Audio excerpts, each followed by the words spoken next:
Good day everyone. I will teach you how to divide polynomials. Our topic for today is all about dividing polynomials, long division process. Dati naturuan ko na kayo sa aking mga video kung paano yung shortcut method using synthetic division. Ngayon naman, ituturo ko yung long division method. Ito nga yung ating long division process.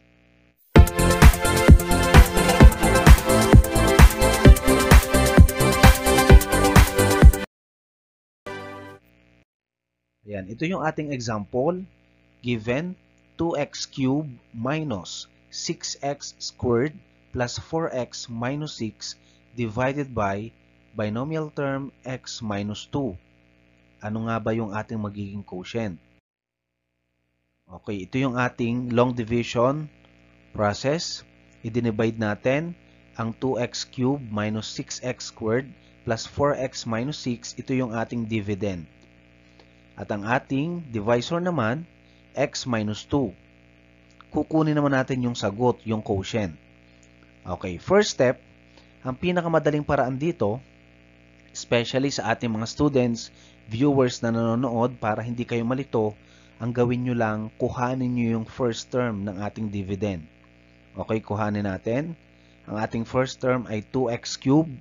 Then, i-divide muna natin ito sa first term ng ating binomial divisor.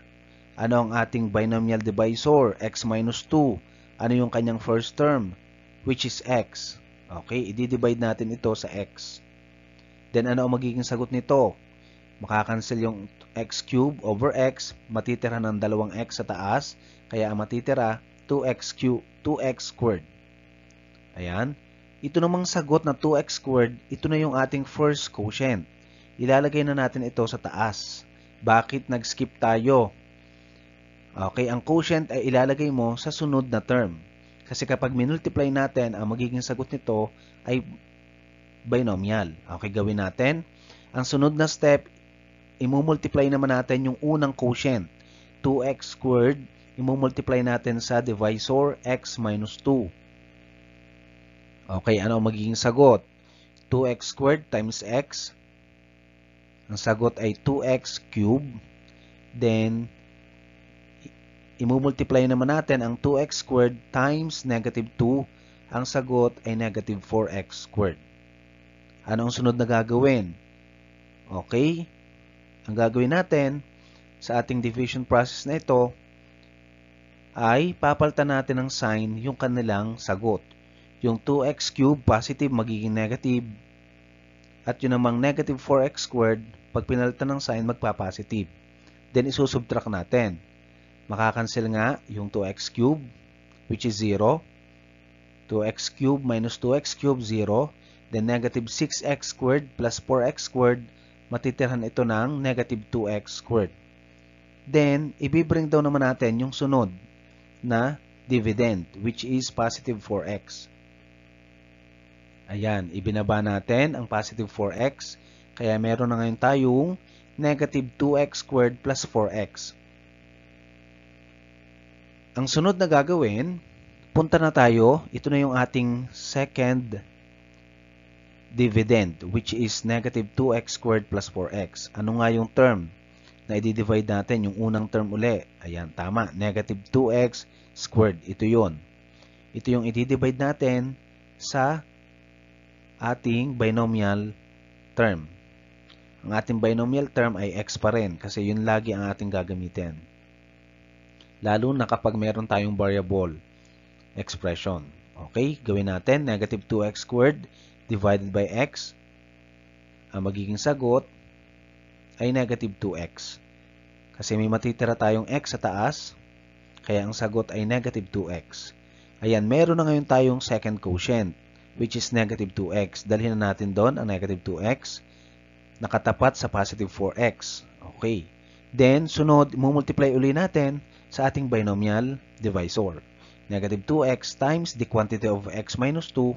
Ang magiging sagot dyan ay negative 2x squared. Then, positive 4x. Sunod, guhit uli tayo. Papalitan uli ng sign. Yung negative magpa-positive at yung positive magne-negative. Then, minusin uli natin. Ano ang magiging sagot? Magiging 0 na siya. Tama. Kasi wala nang matitira. We have negative 2x squared plus 2x squared is 0. Positive 4x minus 4x is 0. Kaya, bring down negative 6. As we can see here, kung negative 6 na lang ang matitira, ito ay constant, ito na yung ating i-divide. Saan natin siya i-divide? Hindi na natin ito pwedeng i-divide sa first term ng binomial divisor, which is x. Bakit? Kasi na 0 na yung variable.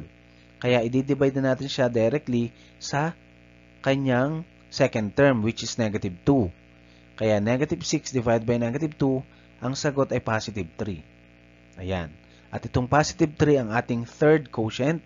Ilalagay na natin sa taas, positive 3. Then multiply it. Positive 3 times x. Ayan. Kasi nakuha na pala natin, wala nga pala tayong x variable. Kaya imumultiply natin ito sa ating second term of binomial divisor. Positive 3 times negative 2 is negative 6. Then, guhit. Palitan uli ng sign. Ayun. Pag pinerform natin ang operation, which is 0. Kaya ang ating quotient ngayon ay 2x squared minus 2x plus 3. If we're going to check it, multiply the binomial divisor x minus 2 times our quotient 2x squared minus 2x plus 3, ang magiging sagot nito ay 2x cubed minus 6x plus 4x minus 6, which is equivalent to our dividend. Thank you so much. Huwag niyong kalimutang mag-subscribe sa aking channel, Review Math Always RMA channel.